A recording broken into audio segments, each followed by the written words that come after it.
Hello, glad to see you on my channel. I really value it. And today I want to share with you a wonderful story. It's a dramatic story that will come as a total shock to everybody. It is a really amazing story. So enjoy watching it. The most delicious thing in the world is semolina. Even if it's not buttered, it's almost unsweetened.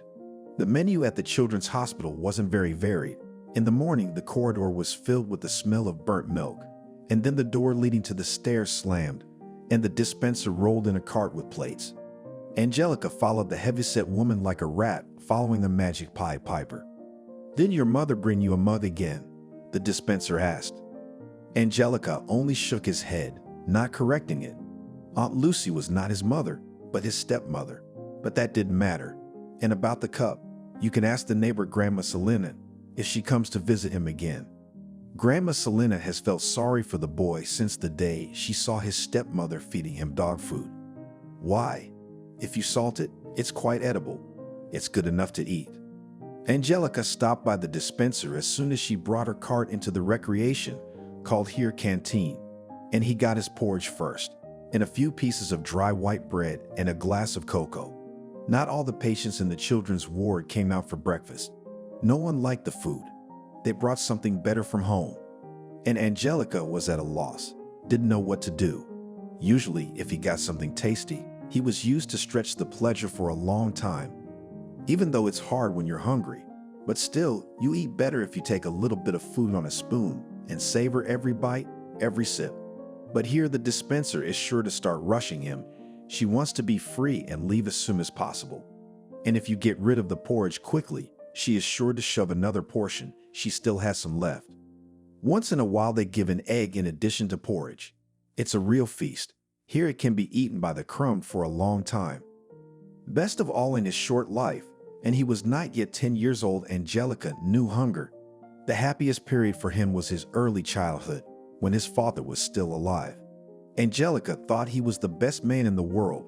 There were still pictures in the album, and one of them still hung on the wall. Stepmother was also proud that she had such a husband. The father, very young, thin, put his foot on the step of his helicopter. The son remembered him a little differently, though those memories were blurred, of course. After all, several years had passed, but still, he imagined his father more heavy, without a smile, always with some hidden sadness in his eyes. He was surprisingly calm around him. Once his father had tossed Angelica into the air, and the boy was not afraid in the slightest. He knew that his father would catch him. And so it was with everything else. Whatever happened in life, the father was always responsible for everything, took the solution to problems on himself. And with him around, the whole family felt like a wall of stone. And Aunt Lucy wasn't like she is now. She seemed to Angelica like a girl with a pigtail tied with a ribbon. Aunt Lucy often laughed and baked pies with potatoes, cabbage, and apples. She boiled borscht in a big pot. The house was clean and smelled of joy. Yes, remembering that time, Angelica was sure that joy has the smell of freshly washed floors, father's tobacco, puff pastry. And joy is also like multicolored pendants on the crystal chandelier, which cast glare on the whole room and dance on the walls. Aunt Lucy's own daughter, Katie, was Angelica's equal at that time, but there were two children in the family. And if Angelica sometimes conceded to give her the best cake or a new toy, it was only because she was a girl and he was a future man. And it wouldn't be nice to be greedy. And then the father died. Other kids' mothers lied to their children, saying, "Your daddy was a military pilot and crashed. Maybe there's really no daddy there. It's all just a consolation to the kids." As for Angelica's father, it really was like that. Some malfunction in the helicopter turned out to be a fatal accident. In those days, it seemed to Angelica that the only person close to him was Aunt Lucy. She cried so much, so bitterly for her husband. She must have really loved him. Katie did not grieve at all, though her father spoiled her. He gave her dolls and dresses, put her around his neck, carried her around the room just like Angelica. But Katie didn't even want to go to the funeral. She asked me to take her to a friend's house, which her mother did. Angelica remembered that many people came to say goodbye. The grave was covered with flowers. But the father, dead son, did not see the coffin was closed. And that's why in the boy's mind there was a fanciful thought that his father was not dead, but had gone somewhere to the clouds. And sometimes, when an airplane flew overhead, Angelica looked at it for a long time. Maybe it was his father flying. He couldn't just disappear like that. Everyone said that Angelica looked a lot like his father. The women repeated this to Aunt Lucy and added that the boy was left to comfort her. He would grow up to be as kind and decent as his father and would be the master of the house again. And only once did her closest friend ask Aunt Lucy, "Well, what have you decided?" "What do you mean?" the stepmother asked. "Are you going to keep the boy for yourself?" Stepmother sighed and began to think out loud. "Actually, I didn't adopt the boy. Archie wanted him to adopt Katie, and I adopted Angelica. But we never got around to it, so legally, I could put him in an orphanage. But don't talk me into it yet. First of all, Archie knew his job was dangerous, and he made me promise not to leave Angelica behind. And I've seen nothing but good from my husband, so I want to keep my word. Secondly, people will judge. Archie had a lot of friends who would start pointing fingers at me in the street, saying I kicked the boy out of the house. And this apartment is not mine, it's Archie's." Angelica listened, freezing. He could not imagine that Aunt Lucy could give him up somewhere. "Then I'll tell you what," Aunt Lucy smoothed the oilcloth on the table. "Make everything legal. Take Angelica into some kind of foster home. The state will pay money for the boy, and you, as a tutor, will get a salary. You'll get seniority. And if you change your mind, you can always cancel the contract." From that time, at first almost imperceptibly, but gradually more and more clearly began to indicate that Aunt Lucy refers to her own daughter quite differently than to her stepson. Angelica became at home something like a neighbor who lives his own life, but no one cares about him. While her father was alive, Aunt Lucy did not work, but now she had to find a place for herself. With no education behind her, she could only get a job as a letter carrier. Angelica felt responsible for his stepmother after all, for his father loved her. Therefore, the boy often accompanied Aunt Lucy, carried her heavy bag, gave his hand when it was necessary to walk on an icy path. "Do not be afraid. Hold on to me," he said. But the stepmother received pennies at her new job, as she said. To make ends meet, she spent Angelica's pension, which he was entitled to for loss of breadwinner, and the money that the state paid her foster family. Against this background, she was very annoyed by the need to spend a monthly sum on her stepson. They almost missed school too. Aunt Lucy realized only in the middle of August that her stepson was already 7 years old, and it was time to enroll him in an educational institution. She hastily passed the medical examination with Angelica, then brought him things from which grew up the son of a friend. "This is what you'll wear to school, and notebooks, pens and pencils?" he asked quietly. Aunt Lucy sighed so noisily that the neighbors must have heard. Then she took a bill out of her purse. "Here, and try to make it last. I don't have any more." And so it went. Angelica was afraid to mention to the teacher that he couldn't give money for breakfast, for a classmate's birthday, for the needs of the class. "I'll tell him at home," he repeated, eyes downcast when the teacher reminded him that he still hadn't deposited the required amount.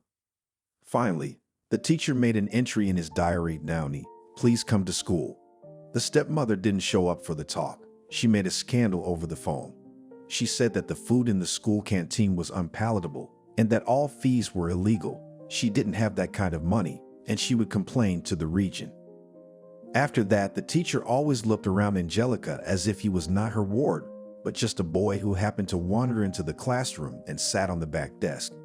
When Katie went to school a year later, things were very different for her.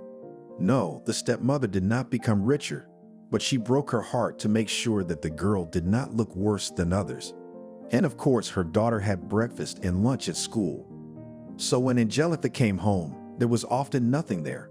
Aunt Lucy would only come home in the evening, and that's when she'd start cooking. That was good for Katie. She'd come home fed, and she always had change in her pocket, so she could run to the kiosk and buy a pie or a bun. What was a hungry Angelique to do? He diluted hot water ketchup turned out to be soup, searched around the house, suddenly somewhere there are a few coins, and he will be able to buy a bag of oatmeal. The boy's poverty was so conspicuous that his classmates subconsciously considered Angelica unfortunate and alienated him. That's why he couldn't go to his friend's house under the pretext of doing homework together. And there, look, his mom would offer to have a snack. Angelica had no buddies. And with dog food, it turned out like this. Back when her father was alive, they got a little dog named Clippa. Katie asked for it. Clippa was getting good canned dog food at the time, and Angelica couldn't read yet. He saw a brightly colored can in the fridge, took it out and used a spoon. "What are you doing?" Aunt Lucy asked. "I'm eating," answered Angelica. "It's okay, but it needs salt." It took the stepmother a lot of effort to keep a cool face, and the next day she decided to amuse her daughter. She put a new jar in front of Angelica, opened it herself, and handed the baby a spoon. "Eat." Then she called Katie, apparently having warned her in advance.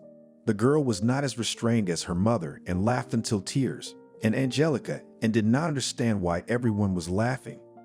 Now Clippa got old, and for expensive fodder in the family was no longer enough money. Stepmother bought the cheapest cans. The taste of these wet cubes was still the same, but when Angelica was starving, he ate them too. The main thing was to salt them. In the evening, when Aunt Lucy came, she cooked, of course, and then she would call Angelica into the kitchen, hand him a plate of fried potatoes or macaroni, and wave goodbye. "Go there, eat at your place." Obviously, she wants to stay with Katie, to talk to her, to drink tea. Katie's stepmother often even brings cakes. Then Aunt Lucy cleans up the kitchen, washes the dishes, hides the rest of the food in the fridge. Once Angelica lifted the lid of the frying pan arbitrarily, took a cutlet, stepmother clapped him on the arm. "Grow up, you will have your own pots, and from them you will carry." Angelica was very conscientious in his father. He understood. What does not belong to him cannot take, and he never dared to eat anything without asking. In the morning, Katie often didn't want to eat breakfast. She knew she'd eat at school. Aunt Lucy would cut Angelica a piece of bread, pour a glass of tea, and send her out the door. And the boy was left to breathe in the delicious smells coming from the dining room at recess.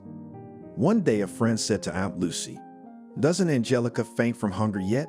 After all, skin and bones left from the boy." The stepmother brushed it off. "The boy is growing up. If he had bones, he'd have meat." Opposite their apartment lived grandmother Selena, a lonely old woman. It was said that she had a daughter in another city. Angelica had never seen her, but he liked Grandma Selena very much. She didn't have a dog, but she had a favorite cat, Boniface, for her own people, just Bonja. Once Angelica ran into his grandmother in the stairwell. "Here, I do not know who to ask," she saddened. "I need to leave for a week in the regional center in the eye hospital." "What about Bonique?" "Angelica, sweetie, can't you give the cat food and water once a day, and change the litter in his litter box from time to time?" Angelica shrugged his shoulders. "Why not?" "Come with me," Grandma Selena said. "I'll show you everything. You just saved me. I didn't know who to ask. And you're a good boy, responsible." Grandma had a one-bedroom apartment. She still managed to get it when she worked as an engineer at the factory. The apartment was very clean, cozy, and quiet. A gray Boniface came out of the room with a board gate. He meowed briefly. "Now, my dear," Grandma Selena opened the refrigerator. "Here, look. I always have bags of food, but Bonnie doesn't like them very much. Here is for him sausage, chicken, fish. Milk is better not to give him. He digested badly. But Bonchka loves cheese. Well, can you manage?" "You're what, dear?" said his grandmother Selena in farewell. "Treat, get well, and do not worry. I have to go somewhere, and I probably won't be seeing you anytime soon. The doctor said you're gonna be here for 2 more weeks, and then we'll figure something out." Angelica didn't really understand what the kind old woman could think of. Subconsciously, he felt that he could not go back to Aunt Lucy and Kathy, and they would not take him. So the only road ahead was to the orphanage. Grandma Selena was on her way to see her daughter. She rarely took trips like this. Before, when she was raising Veronica, she thought she would spend her old age with her daughter. She would not complicate Mika's life, would not interfere in her affairs. She would have her own room, but they could spend evenings together, to drink tea in the kitchen, to talk about everything that happened during the day. All this is so dear to the mother. She will help Veronica. She will clean, wash, cook. Her daughter will always beat chess.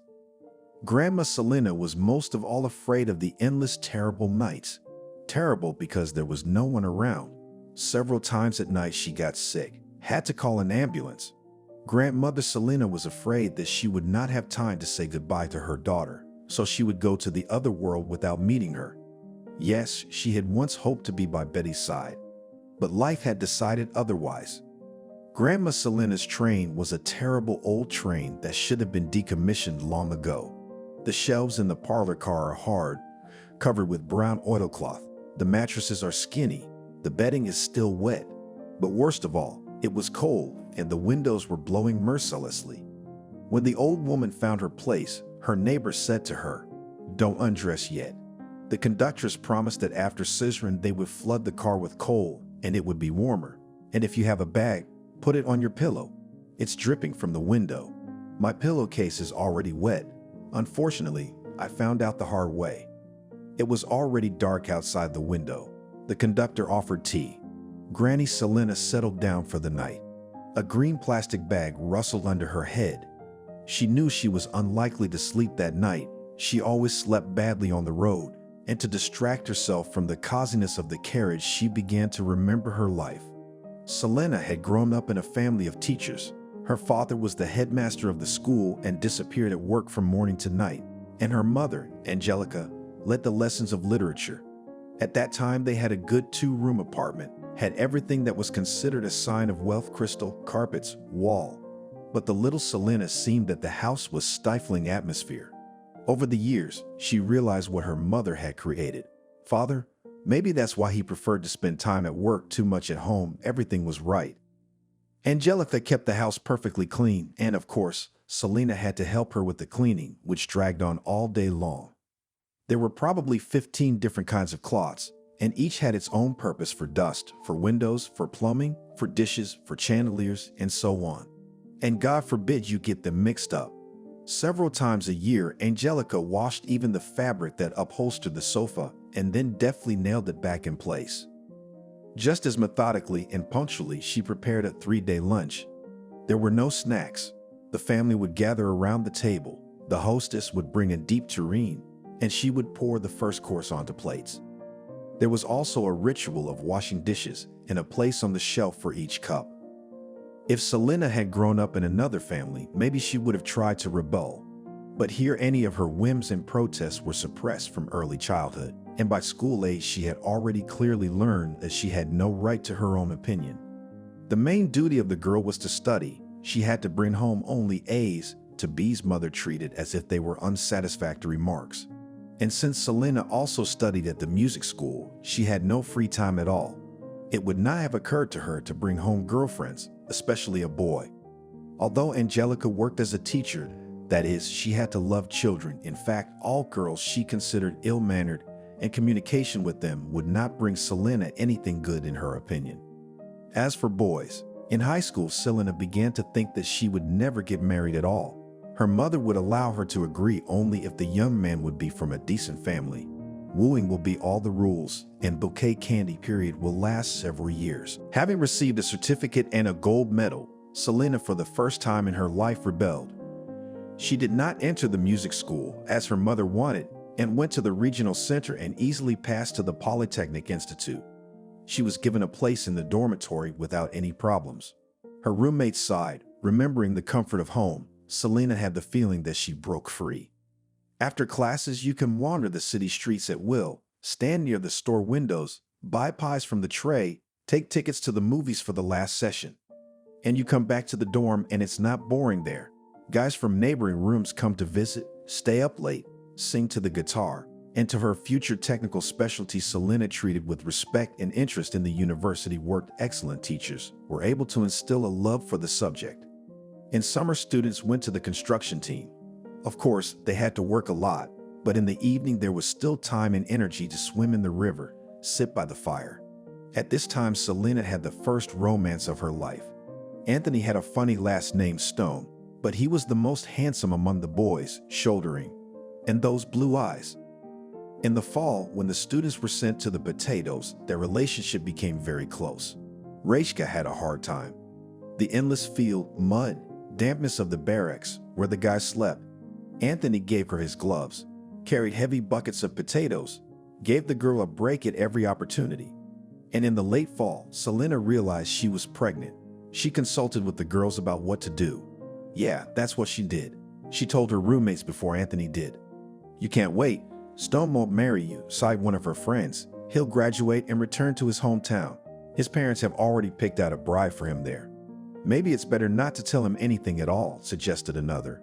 "Go to the hospital, and there's no problem." "You'll be able to pass the winter session," said the third, "and the spring session. Well, we'll help you. We'll take care of your baby. Think about it, Selena. You'll never forgive yourself later." Selena didn't believe it was that bad at first, but when she told Anthony about her pregnancy, he grinned awkwardly, said nothing. But from that day, he started to avoid her. This clearly showed the girl that she had to solve all the problems on her own. Selena couldn't bring herself to go for an abortion. She spent the winter session in the hospital, lying in labor, but she managed to get through her exams, and the teachers felt sorry for her, seeing her so gaunt, exhausted. They didn't pick on her, gave her good marks. In the spring, Selena decided to go home. She hadn't been there for a long time, and she'd hoped that her parents didn't have hearts of stone. She would like to spend the last weeks before the birth in her hometown, go to the hospital there, and then return with the baby to her room, where everything is familiar and familiar. Maybe her grandparents would help her just a little, just until Selena got her diploma.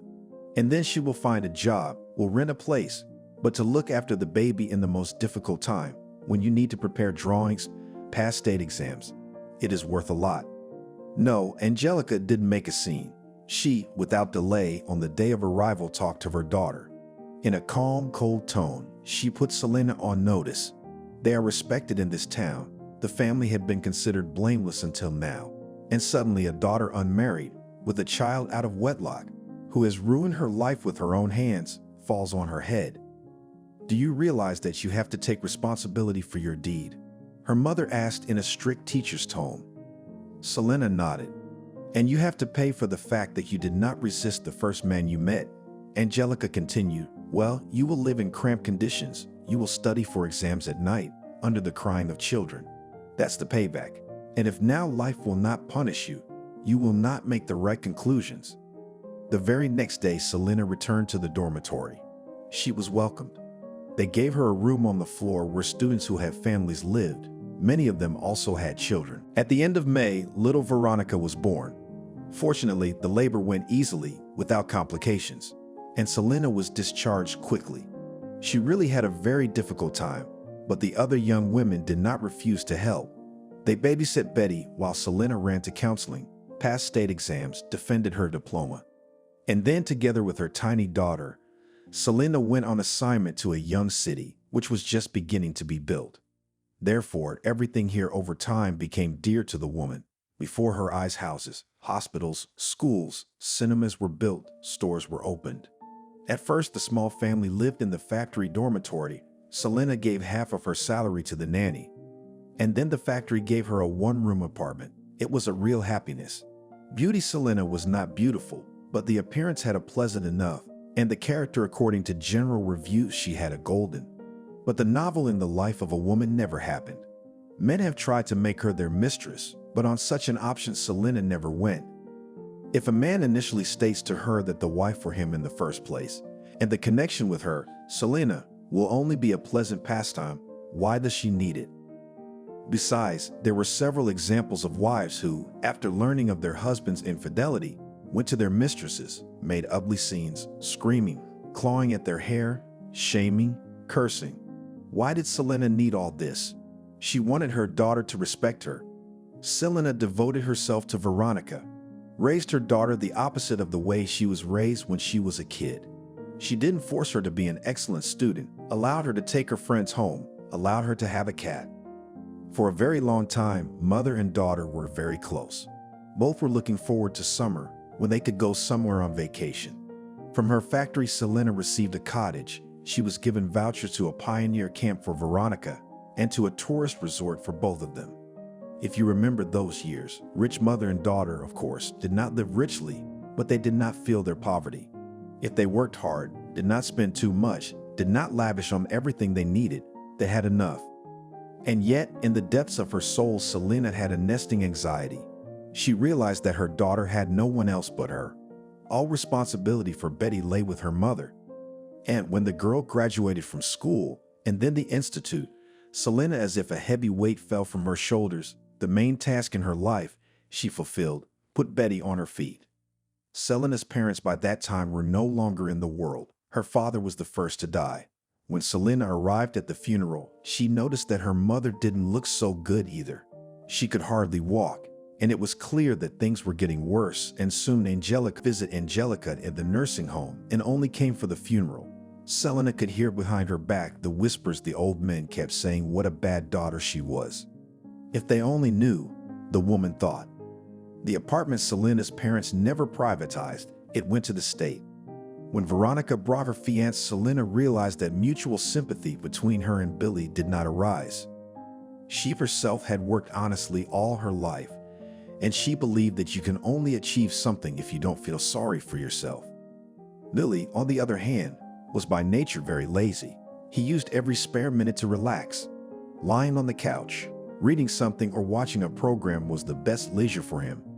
John was born and Veronica had a hard time. It took a lot of energy to take care of the household, to nurse the baby. Selena came to help her daughter. She saw that Veronica was exhausted, getting up at night to the child from the last strength.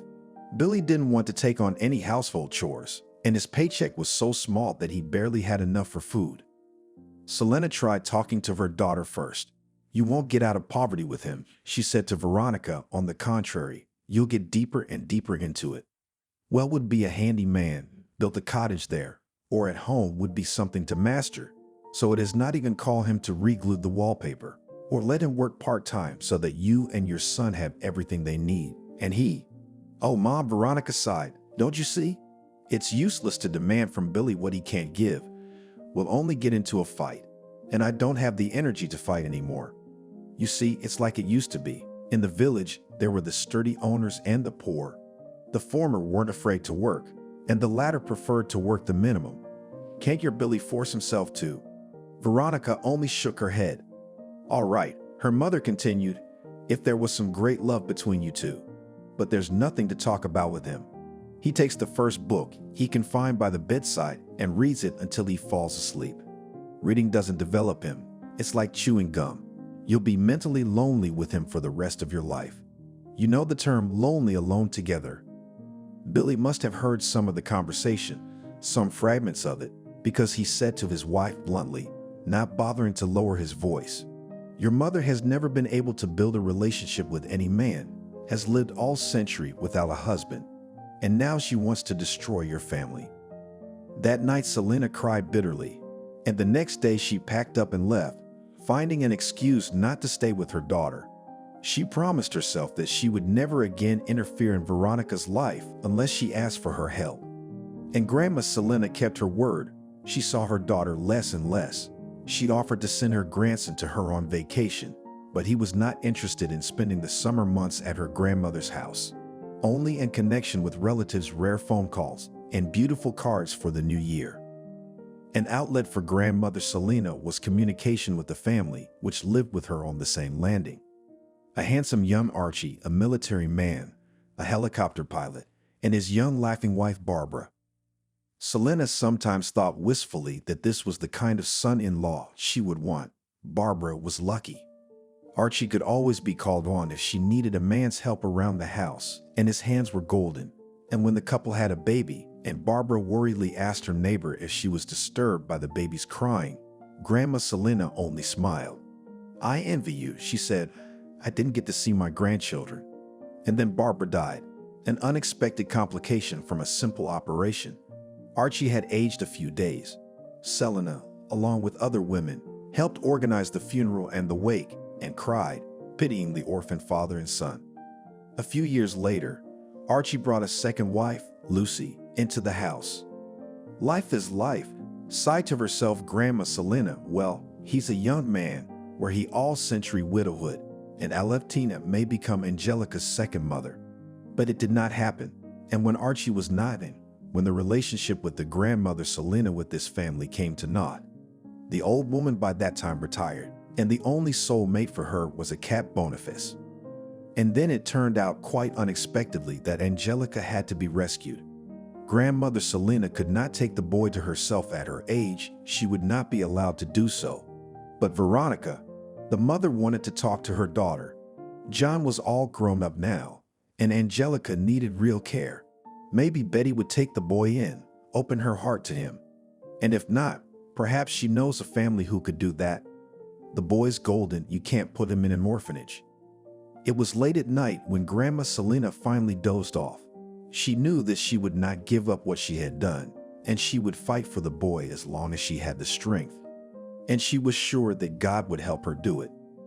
Veronica didn't even realize the world had collapsed in one day or what.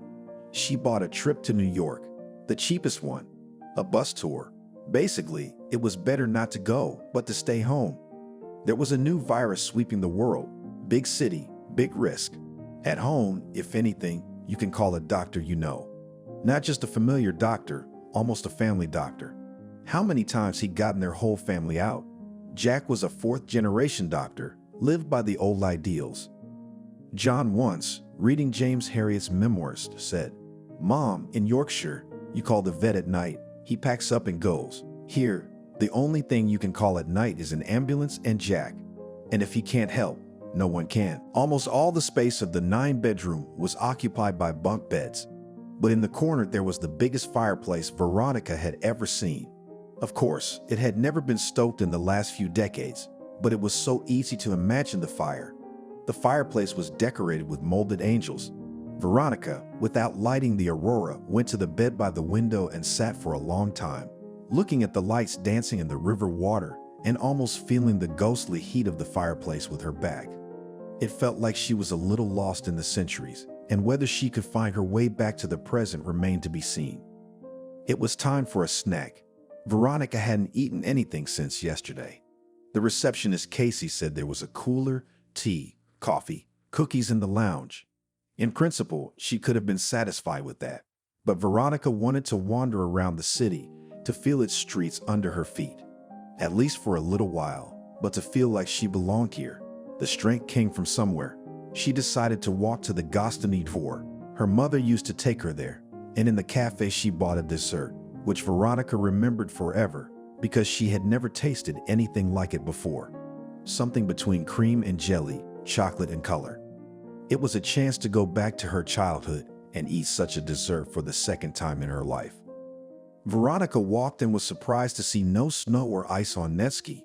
She thought that the janitors put their heads back, breathed on the snowflakes, and they melted without reaching the ground. There were souvenirs for sale in the underpass. Should I bring something home or not? The people at home don't care that she's gone. She wanted to bring her husband something anecdotal, something aimed at foreigners. Billy seemed so foreign to her now. Take him this tricolor hat with white, blue, and red stripes, a toy balalaika, and a bottle of vodka. Although he won't even notice the hint. He'll just drink the vodka. From one door of the Gostiny Dvor smelled the subway. Veronica entered the other, the store itself. She went up to the second floor and looked around in which direction to go. She couldn't remember at all. She turned right and walked for a long time, going around the huge building, but she found the cafe. Here they still served desserts, luxurious for Veronica, because in her hometown there were no such things. However, she was not a big walker in cafes and restaurants, and maybe she just didn't know. Veronica took a puffy pink tower on a porcelain plate and cocoa. She sat down at a table. The cafe was almost empty. Besides Veronica, there was another man sitting nearby. He slowly sipped his coffee from a tiny cup. His eyes were on his phone. Veronica looked at him without hurrying, so she wasn't afraid to meet his eyes. She stared and stared, not believing. Then she got up and sat down at his table. "Mickey," she said, "recognize him?" They'd been at the institute together. Only Veronica was a prop. Every time she left here in the dark, Veronica stayed in the reading room until the library closed. She saw the lights on the second floor in the windows of the boarding school bedrooms, and on the third floor the girls were working at the loom. Veronica imagined that they did not leave the theater like princesses from an enchanted castle. Bedrooms, rehearsal room, and stage. That was their whole world. The library, too, was divided into 3 parts: the reading room, the book depository, and the rare book department. In the reading room, where students worked most of the time, a very beautiful girl gave out books. She resembled a mulatto with smooth dark skin, huge black eyes, and curly hair. When Veronica read a novel by George Amado, she thought that this is what Teresa Batista, tired of fighting, should look like. To the rare book department, there was a separate passage under the roof. Along the half-dark staircase was the kind of junk one sees in old houses: a decayed piano, a decrepit knitted shawl, already stinking of dust, a carved sideboard of God knows what century. It seemed that upstairs you would be met by the attic, where there would be even more of this junk. But no, the rare book department was two adjacent rooms, which would have been bright if it were not for the pigeons that clung to the windowsills. If you opened the windows, you could hear only the rustle of their wings all day long, starting at dawn. But that time Veronica came here late. It was December, it was getting dusk, it was -30 outside, and the windows were decorated with shining frost patterns. Mickey was here too. They both had to wait for an old librarian in a downy shawl draped over her shoulder to find the books they had ordered in the adjoining room. They stood at the window, scratching patterns on the frosty glass for nothing to do. Veronica, with her manicure, was better at it. The only thing that surprised her was that the frost wasn't cold. It was like tooth powder, but the glass was already icy. "For your diploma?" she asked Mickey, referring to the books he'd come for. She spoke simply to keep quiet. Veronica had to remember to stay away from Mickey. "Yes," he said simply and smiled at her as if they had been friends for 1,000 years and Veronica was his soulmate. "I came to the history department for the Middle Ages, for romance, and they gave me the subject alluvial property of peasants in some century." Middle Ages was read by the deputy dean, a heavy elderly woman who could not even mentally be identified with the romantic setting. "What were you hoping for?" Veronica asked. "That she would ask you to write how the hooves of the horses on which the knights rode carved sparks from the sidewalks of Paris." She wanted to reason with him, to tell him that one should never make one's love public. She was shocked by Son of the Dead Schmillet, the Crimea in the Civil War, his tragedy, compared to which Shakespeare seemed a kind fairy tale. Veronica has always been drawn to tragedies against even her will. They burned her heart. Everything else seemed petty, insignificant. What a time, what heroes. But she had never said a word about it to her supervisor, and now she was waiting for a file of old newspapers to be brought to her. She got the topic, the Socialist Menshevik Press of 1917. "You can still write a thesis without love," Mickey said. "You just have to spend a piece of your life on it. It's just a job. Writing a degree is like bringing a sack of potatoes from the market." "What can't you write without love?" Veronica squinted, though the light in the room was dimmed by a single bulb, naked, hanging on a long cord. "A book," Mickey said. "Are you writing a book now?" "You see the grief I'm going through. There were 3 general notebooks. I was finishing the last one." Veronica knew why he wrote in notebooks. Not on a tablet, not on a laptop. He writes on a piece of paper. The professors didn't pester in this case. They thought the student was writing down what they were saying. Just an outline, just like the rest of us. After the bell rang, Mickey would look up, as if he was out of his own world. "What lecture did we have?" he'd ask. And now his unfinished novel's been nicked. Most likely dorm girls, groupies. They don't care if it's a tie, a cigarette butt, a piece of underwear or a book, as long as it's from their idol. "But I can't," Mickey said, almost desperately. "Even if they give it back, I can't go on. Somebody's been reading it. It's like they got their dirty feet in it. What's the point, huh? Who cares about it as much as I do?" He looked at Veronica with such a helpless, childish look that only at that moment she realized why everyone needed him. He's always with an open mind. It's like sitting by the stove and warming your hands, no matter how long the fire lasts. But that blissful moment when someone else's flame is near. Mickey didn't look well now. Tall, he seemed shorter. Younger still, older. "Betty," he said. "Oh my God, Betty." He put the phone away and took her hands. Didn't hesitate for a second. His hands were warm, hers were cold. "Do you live here?" he asked. "How long have you lived here? How can it be that we've never met?" Veronica closed her eyes. She wanted to say that one could live on the same street or even in the same house and never meet. But the words fell away, and she didn't understand why she suddenly lost the ground beneath her feet. She hadn't thought of Mickey before, not in years. But it turned out she needed him so badly she was dizzy. "Do you love your wife? She's sick. I can't leave her." He tried more than once to leave, to live alone again. He fell in love with a pretty girl, hoped for a paradise for two, for Adam and Eve, but it was a trap. Eve was like the serpent herself. Her mother-in-law was behind her, and both of them were pushing Mickey hard to work, plow and earn. Plow, plow, plow. When Mickey tried to go to other women, secretly hoping that they were stronger than Eva and would help him get free, the wife and mother-in-law went to the grandmother and read incantations together with her. Recently, the wife was diagnosed with cancer. She told Mickey, "It's from your drinking." Now she's in the hospital, undergoing chemo. Doctors say she'll be fine. "Do you write books?" "I write speeches for government officials," Mickey said. "They like to talk smooth, and they pay good money to look smart, and doctors need a lot of money." They were quiet for a while. "Will you bring your wife to the cottage in the spring?" said Veronica. "Yes," agreed Mickey. "She needs fresh air. Her mother-in-law will make apple jam, and the daughter will get bored and beg to go back to the city." He saw his whole life ahead of him, knew it wouldn't change, and he didn't try to change anything. His wings were clipped, not by conspiracy, by guilt. Veronica fell behind the group and got train tickets.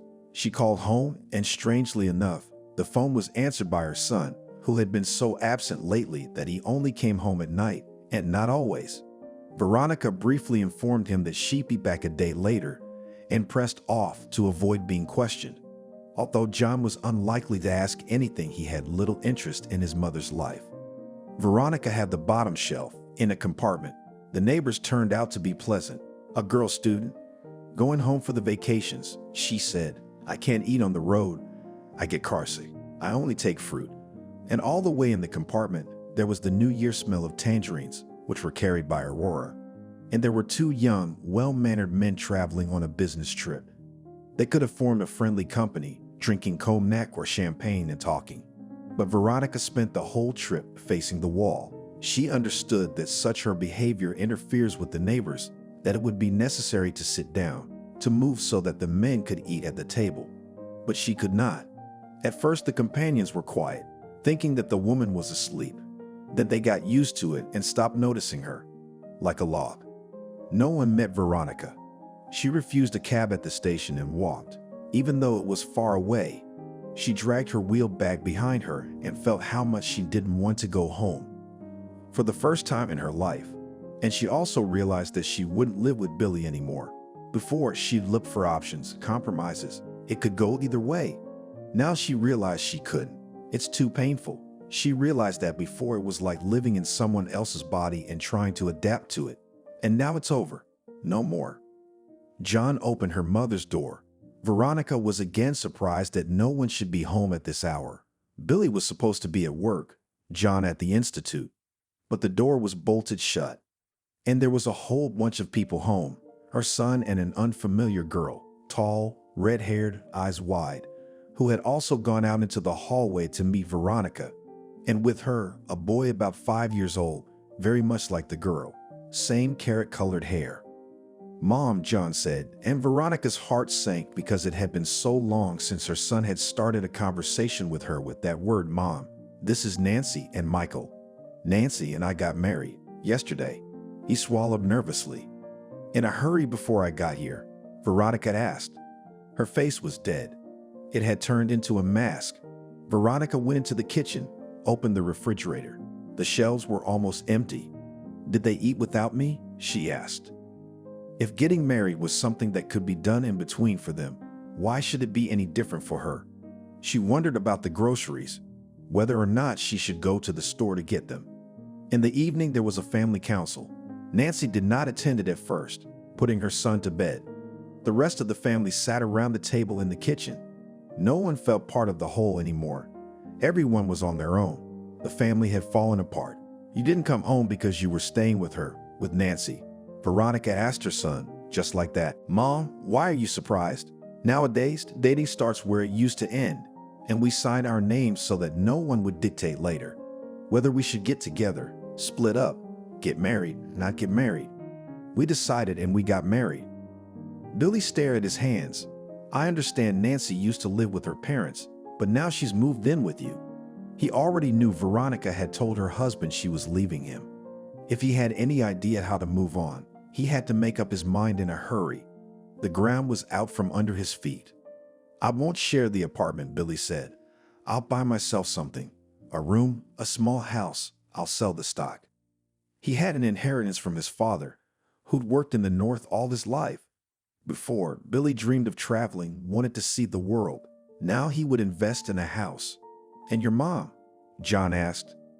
It was of secondary importance to him that his parents were getting divorced. What mattered was how would everyone be housed now? Would Nancy not be harassed? Would she be happy? The redhead left the bedroom, shutting the door behind her. The boy fell asleep. She had not said a word to Veronica all day, but presently she came to the table, took her seat at the family council. I have a proposal, she said. There is a cottage, grandmother's inheritance on Alipole. She willed it to me. I'll sign it over to you. You can move there and we'll stay here.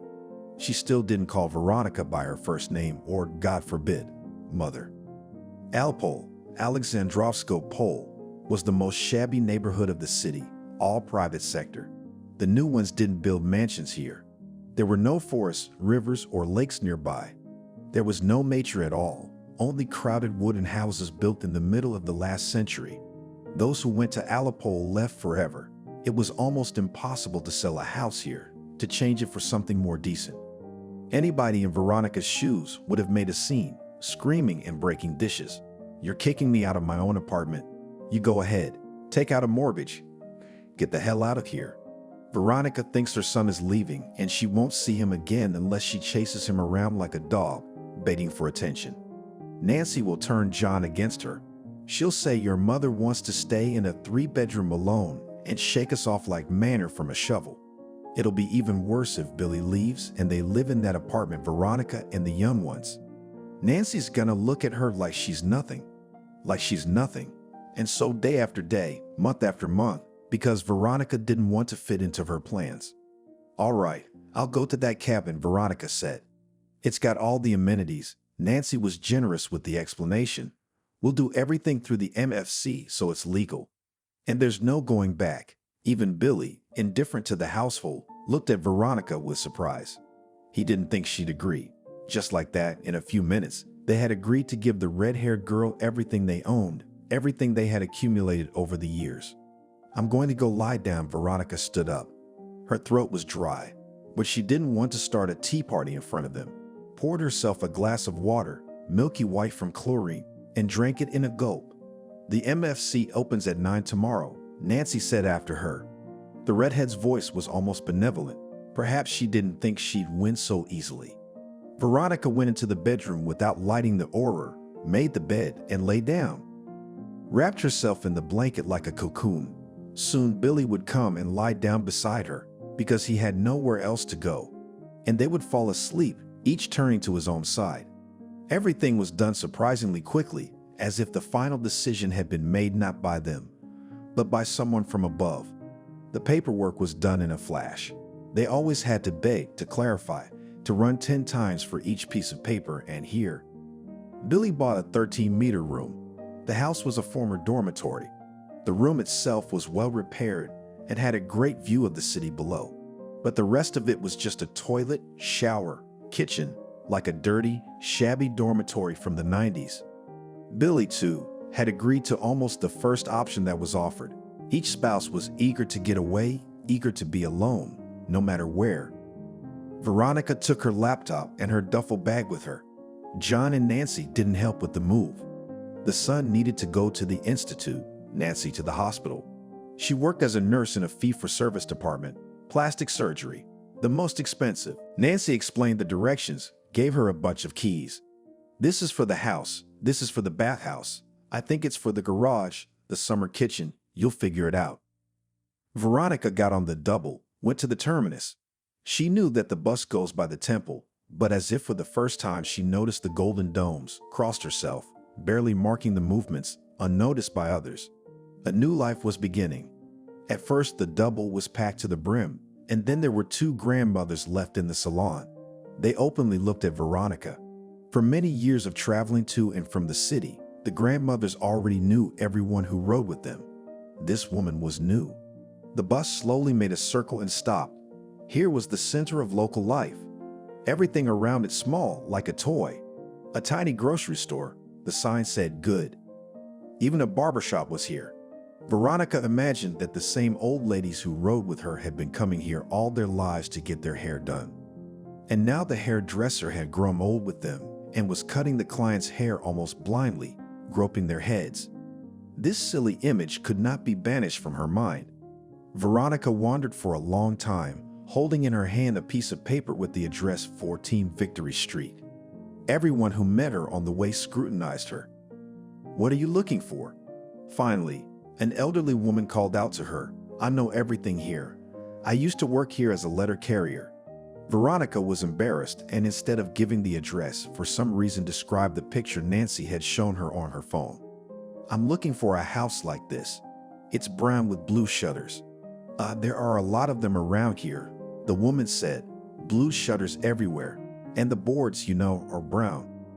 Finally, Veronica was told where Victory Street was. For some reason, even here, not everyone knew it. It wasn't even a street, it was an alley. There's a rich brick house with 2 floors, and next to it, her hut.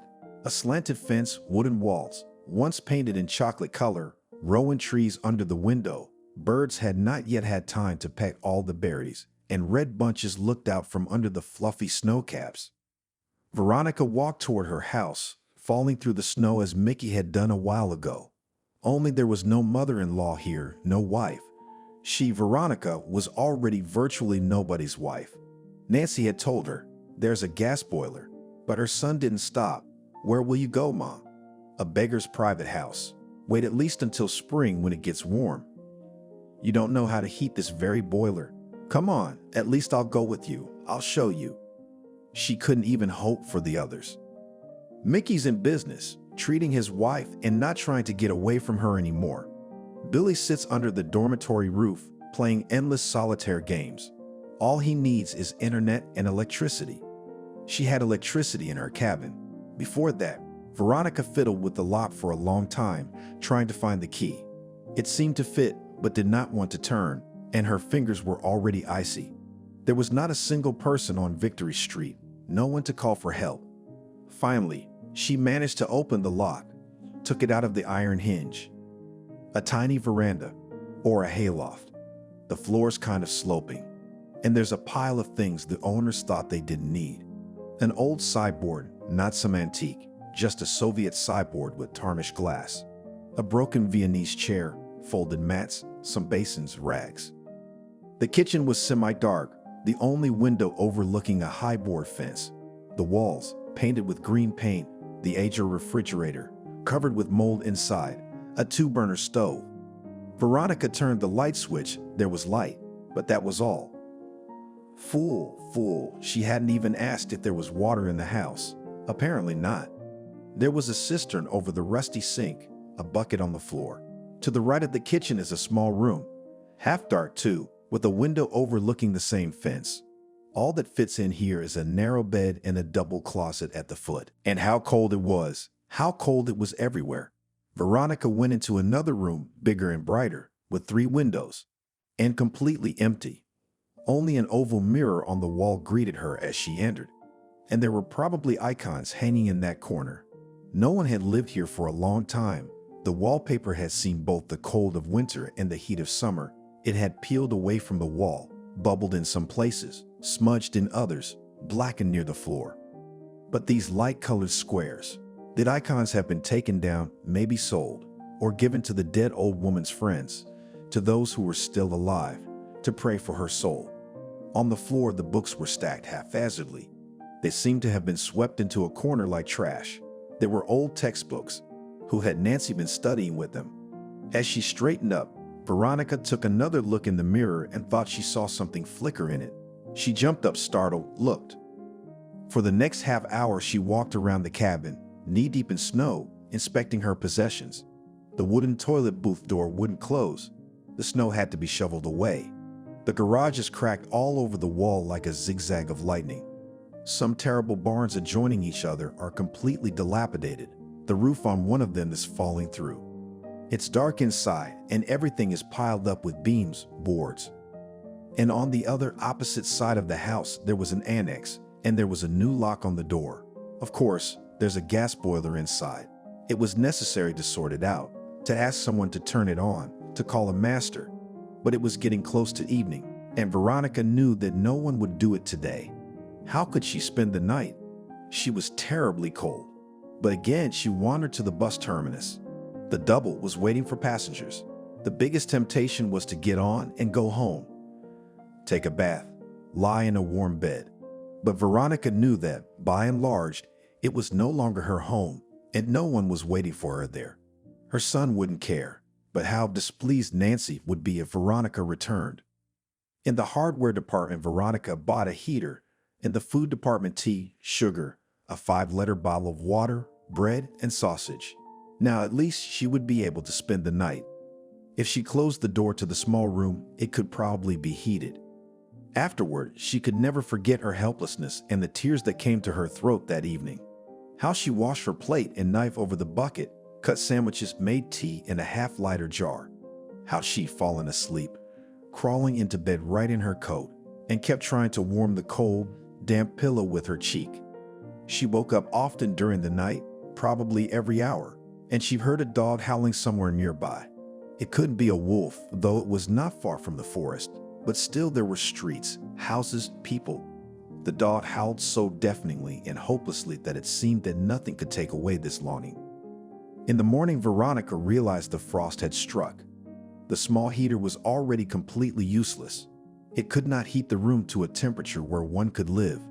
Veronica was freezing to death. Her icy fingers made the mistake of pressing the phone buttons. She called the gasman. They told her to wait for them to come, check, and turn on the boiler. Veronica really wanted to go at least to the store. There was nothing to eat, and the store was warm. But she was afraid that if they didn't catch the landlady, they would turn around and leave. And she would not survive the second night in such cold. Veronica stepped out onto the porch, and her cheeks were immediately covered with frosty flames. Her eyelashes turned frosty. Veronica decided to clear the snow from the path to the outhouse where the boiler was. She went around the house and aghast. There was a beast sitting on the neighbor's property. A huge white dog, the likes of which she had never seen before. It didn't even look like a dog, more like a lion. There was no fence between her and the dog. The fence was just a grid, which the beast could swing over in one leap, or topple if he threw himself on it with his chest. Then Veronica noticed that the dog was on a chain. The chain was thick iron, but it was short, so she could not run, could not stretch her paws. And the box was not a shelter, but rather a pen, 3 walls and a roof. So that's why you were howling, Veronica said quietly. It was freezing, and you had nowhere to hide. A man wouldn't have heard her, but the dog wiggled his ears, showing that he heard every word, and he kept looking at Veronica. And there was not in his eyes the fierce rage of a dog who had spent his whole century on a chain and was already going mad. Veronica read in his gaze, staring at her, wisdom and willingness to endure until nothing could be changed. Near the dog, now Veronica remembered the breed of alibi, stood one bowl, shallow, empty. It was probably used for food. There was no second bowl for water. How do you drink? She asked the animal louder, or do you just eat snow? Wait, I'll be right back. She brought some leftover sausage and bread. It was scary to approach the dog. Veronica threw the food. She had never been very good at marksmanship, but now the dog caught the food in the air and swallowed it without chewing. And Veronica had no water at all. She could sit down next to the alibabi and chew snow. When they came to connect the boiler to her really young guys, she paid them extra and asked, I understand, not your department, but maybe you can tell me how to get water here, where to get it from. She realized that now, cold, tired after a sleepless night, not wearing makeup, she seemed to them just an ingratiating old aunt.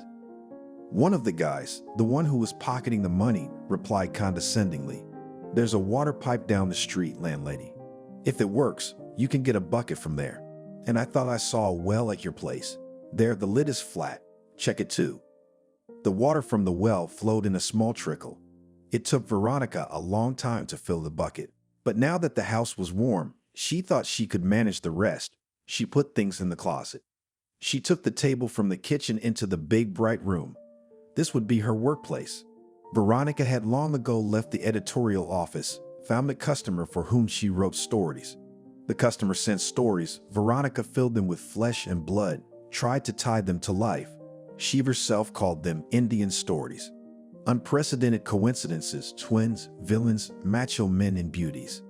Evil was invariably punished at the end, and all the undeservedly humiliated and insulted gained wealth, happiness, and love to the grave. For her, it was an income that allowed her to feed herself. After lunch, Veronica took a break. She looked at the house that had been given to her with different eyes. She would live here, maybe grow old together with this house. Veronica felt a sense of peace that she was alone. She didn't think about her son, her ex-husband, or Mickey. Each of them had chosen their own path, and her frayed nerves needed quiet. Veronica heated water, poured it, warm, into a pot. When she went to the store today, she bought food not only for herself, but also for her dog. She'd never had a dog. She didn't know what to get, so she randomly put a bag of Chappie in her basket. The animal lay in its place, right on the snow, curled up, paws tucked under its body. A pot of water was steaming. "Will you have lunch?" Veronica asked the dog. She moved closer, and the dog stood up. What was in this movement of his readiness to take food? Or a threat? A message to the uninvited guest not to cross the line? Veronica set the pot on the snow, searched with her eyes. Then she broke off a withered branch from an apple tree and used it to push the water toward the dog. How thirsty he was. He forgot about everything. Greedy gulps. He licked the already empty pot. He sniffed the torn bag of Chappie and walked away. When it started to get dark, Veronica was still working. The silence soothed her, and now she realized that she needed to be alone for a long time. She got up to pour water into the small electric kettle she had bought today. She glanced in the mirror and shivered. It reflected the same room she was standing in now, the same semi-darkness with only light coming from the kitchen. But in the room beyond the mirror were things that were not there. Veronica could see the edge of the table and the brocade tablecloth hanging from it, and a sofa against the opposite wall. And on the couch sat a man. She could not make out the features of his face, but she could see that he was not yet old, dark-haired, and looking straight at her. Veronica remembered the fortune-telling her grandmother had told her about. "It's scary," she said. "Before divination, you must take all the icons out of the house, and then light candles, put 2 mirrors opposite each other, sit in front of them and wait. And then maybe, sometime later in the mirrored corridor, you will see a man who is coming to you. That's what your soulmate will look like. But as soon as you look at his face, you have to turn the mirror over. Because if this man reaches the border and steps from the mirror into the room, he will kill you. You can't mess with the unclean." And now Veronica's first thought was to turn the mirror upside down too. But the man in the looking glass rose and went out. Through the door that in Veronica's world led to the kitchen, out and gone. It seemed to her that something would happen in her destiny, some change would come. And the next day, when the phone rang, she realized that they had begun. She was even more surprised when she heard her mother's voice. "I'm sorry I'm unannounced. Grandma Selena said, I'm just warning you. I'm coming to see you, and I have a very important conversation to have." "But, Mom," Veronica exclaimed, "I'm not home right now. No, I am, but I live somewhere else now." She didn't tell her mother about her divorce or about moving to a dilapidated house. She didn't want to upset her. She felt that her mother would try to interfere, to reason with her grandson, and it would not end well. Mom was already at such an age that she had to be protected from negative information. Veronica had a premonition that the time would come when she and her mother would have to live together. There was no way she was going to put her dear old lady in a nursing home. "Well, you'll explain everything to me later. Grandma Selena was in a hurry. I'm on a train. The connection is not always good. It breaks. Give me your address. I'll meet you there." A few hours later, Veronica was already at the train station. She could not wait for the train, literally strolled along the platform, and when the train finally arrived, hugged her mother tightly. "How much I missed you." When they were in the cab, Veronica asked, "Don't faint. Yes, the house is old and dilapidated, but it's all mine now. Maybe that's what I wanted in my old age, not to owe anyone anything. She knew that Mom was really hard to scare. Selena had been through a lot and had survived it all, and yet she was afraid of the older woman's reaction. And in some ways, she was right. Grandma Selena walked around the house with her lips pressed together. "Are you sure you did the right thing?" she finally asked. "What do you mean?" "I mean, you probably know in your heart how this is going to end. John's not gonna last long with that skirt chaser. And it's not even about him. It's not about Nancy bending him to her will. It's about her. Today, she took your family's apartment. Tomorrow, there won't be enough, and she'll have nothing more to take from John. She's gonna split the place up, put your son in some closet. He'll give in to her, too, like an honorable man.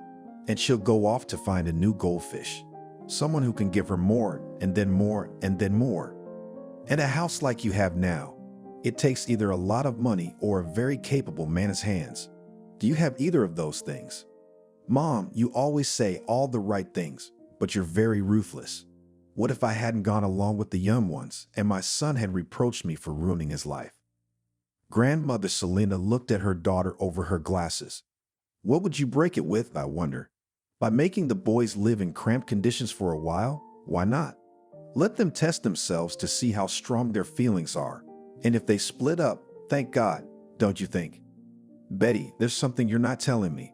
I think it was so important for you to get rid of everything at once, especially your husband, that you gave up. You said you'd do anything to be free." Veronica faded into silence. Then she said, "Perhaps you are right here too." As they drank tea, Grandma Selena rubbed her forehead with the palm of her hand. "The changes in your life make it a little difficult to have the conversation I came to have." "What's wrong?" Veronica's voice was fearful. "Maybe Mom has some kind of health problem. You see, I wanted you to foster a boy." "What about?" That's something Veronica never expected. "Listen to this first." And Grandma Selena told her daughter the whole story of the family.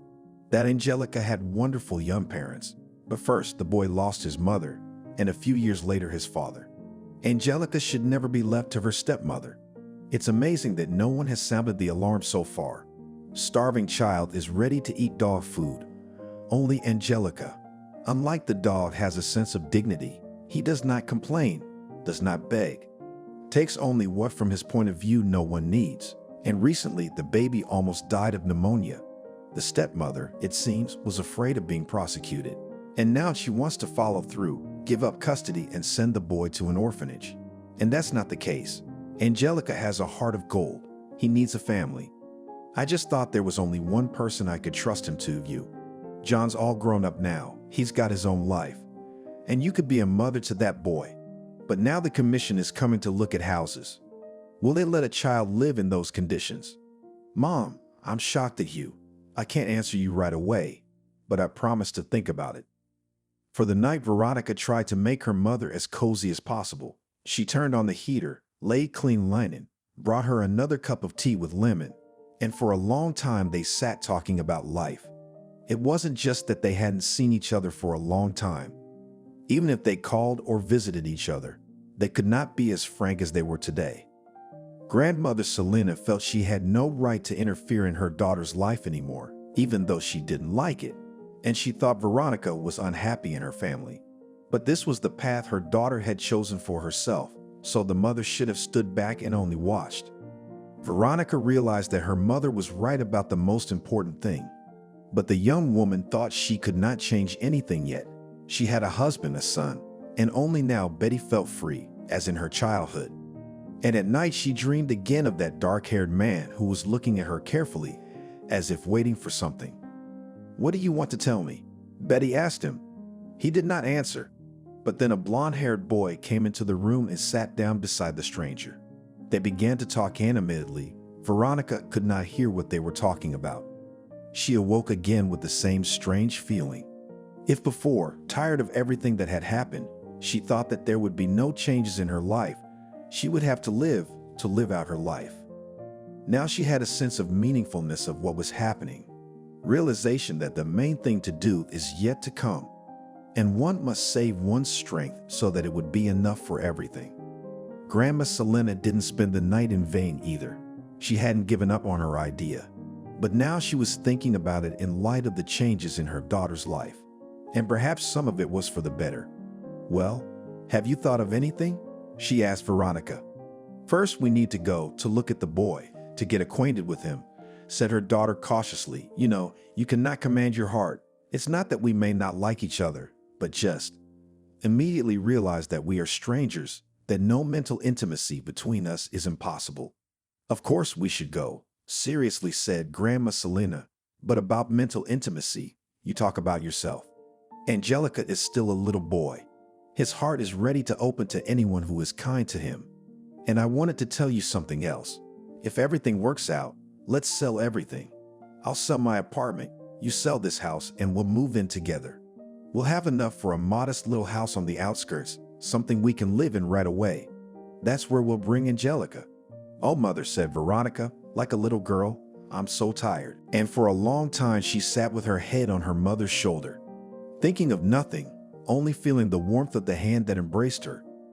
There used to be a big balcony in the children's hospital, and the children undergoing treatment used to lie there for a long time, breathing fresh air. The hospital was near the forest. That is, the balcony, of course, was still there, but it had turned into a warehouse of junk, and the entrance to it was closed. When Angelica recovered, the doctor advised him to walk. "You look much better now, brother, than you did when you came to us. You're not so malnourished anymore. You got a blush on your cheeks, and your labs are pretty good. Why don't you get out a little bit? Walk around the building once, then a couple times the next day, and then you'll get up on skis," the doctor joked. He knew the boy's story and sincerely wanted to help him. The only thing he didn't take into account was that Angelica didn't have any clothes with her in which he could walk around the hospital park. But Aunt Mallory, the nurse, figured it out. She gave him someone's old down jacket and big boots, but they could be worn. "Now I'll find another hat," she said, dressing Angelica. "Here, look. It is, of course, pink, girlish, but who is looking at you?" When Angelica opened the heavy hospital door, the cold air seemed intoxicating. The boy even swayed a couple times and grabbed the door jamb. Just beyond the hospital building, the forest began, and the pine trees in their white decoration were fabulously beautiful. Not far away, a man in a sweater and in a Shanka hat was brushing snow. Angelica also wanted to work with the snow. Together with her father, they used to make a huge snowman in December. But the boy realized that this was no place for fun. Still, he decided to approach the janitor and asked him, "Can I help you?" The man looked at him carefully.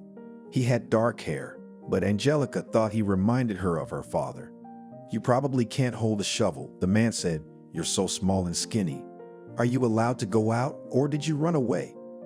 "The doctor told me to," replied Angelica seriously. "Don't worry, I'll manage." "What are you saying, brother?" "Well, hold the dustpan then." And Angelica enthusiastically began to clean the snow with an iron scoop. "Do you work here as a janitor?" he asked his new acquaintance when they both took a break. "Yes," said the man with a strange intonation in his voice. "I have nowhere else to go. I don't remember anything, my brother." "What do you mean?" "I wish I knew. The local medics told me that the ambulance brought me here. They found me on the street, early in the morning, with a brain injury. The investigator came by, questioned me, but there's no hope they'll find who did it, since I can't remember anything myself. Probably hit him on the head, robbed him, and took off. So what are you gonna do?" The man talked to Angelica like an adult, and the boy liked it very much. "The doctors explained it to me. It's a long job ahead, brother. They'll restore my documents, and if I don't remember anything, they'll put me in a boarding school." "Is that like an orphanage?" "Well, yes," the man grinned, "but there are not children there, but adults. Then maybe I'll learn some business, get on my feet." "Why are you talking about orphans? You're not one of them, are you?" "Aunt Lucy kicked me out anyway. She and Katie don't need me. I don't have anywhere else to go. Tell me, brother, about yourself." Angelica's story made a big impression on his new acquaintance. "If I could help you," sighed the man. "Wait, do not grieve. When my memory comes back to me, I'll get you out of this orphanage." "What's your name?" Angelica asked. "Here I was called Barry." The man grinned sadly. "But call me that for now." Angelica, meanwhile, was staring off into the distance. Barry leaned on his shovel and looked too. Two women were walking slowly down the hospital alley, an older one and a younger one. "Grandma Selena," whispered Angelica, and rushed toward her, spreading his arms so that the government puffy coat on his chest flared open. At the last moment, he tried to slow down, realizing that he might knock the old woman off her feet. But he didn't succeed. Luckily, the second woman supported Grandma Selena under her elbow. "Where are you running off to?" Grandma was hurriedly zipping up the boy's clothes. "It's going to blow you away, and you haven't even recovered yet. Betty, meet my Angelica." The boy looked at Selena's grandmother's companion and saw that the woman looked like her, only younger, but she had the same blue eyes, and she was already taking off her down shawl to throw it over the boy. Barry watched the scene and smiled. He realized that something had changed in Angelica's life. Not so long ago, the boy was afraid that he would be sent to an orphanage, but apparently, now it does not threaten him. And Veronica couldn't take her eyes off Barry. He was the same man she dreamed about every night. Until Angelica was discharged, they had spent a lot of time together every day. Veronica, her future foster son, and Barry. A woman took it upon herself to help a man who had lost his memory, and soon she managed to find out who the man was. Surprisingly, his name was indeed Barry, and he came to this city on a business trip. And he lived next door to the very house that Veronica had gotten, and he owned the white alibi. In the absence of a man, the neighbors were afraid to untie him, only to feed him. The family came together after about 6 months, and now, in a clean wooden house with carved shutters on the first floor, lives grandmother Selena. She chose this room next to the kitchen. "I'll get up in the morning, cook breakfast for everyone, make pies," she used to say. Angelica moved in next to her. It was not without difficulty to solve all the issues with the papers. But now the couple, Veronica and Barry, are his adoptive parents. The boy grew up and got stronger during this time. Now he looks amazingly like his father, but his eyes are blue like Veronica's. And now Angelica doesn't want another family.